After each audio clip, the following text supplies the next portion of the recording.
Hello friends, நாம் இன்றைக்கி உப்பு உருண்டை தான் செய்ய போகிறோம். அதுக்கு தேவையான பொருள் பார்த்திங்கன்னா அரிசி மாவு, அதுக்கப்புறம் வெங்காயம், கருவேப்பிலை, மிளகாய், 1½ ஸ்பூன் கடலைப்பருப்பு, 1½ ஸ்பூன் உளுத்தம்பருப்பு எடுத்துக்கலாம். ஒரு கப்பு தேங்காய் பூ துருவியது எடுத்துக்கலாம்.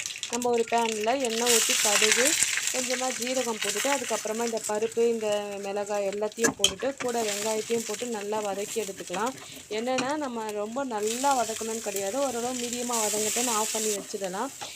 ஏன்னா திரும்பவும் நம்ம வேக வைக்க போகிறோம் பாருங்கள், அது அப்போ வெந்துடும். இப்போ நான் 2 கப் அளவுக்கு நான் அரிசி மாவு எடுத்துக்கிட்டு தேவையான அளவுக்கு உப்பு போட்டுக்கிறேன்.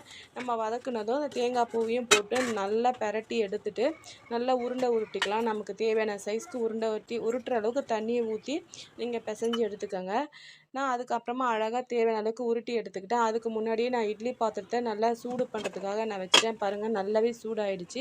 இப்போ நான் அதை நல்லா அடுக்கிட்டு ஒரு 10 நிமிஷம் தாங்க வேக வச்சு எடுத்துகிட்டு சூப்பரான சுவையான உப்பு உருண்டை ரெடி.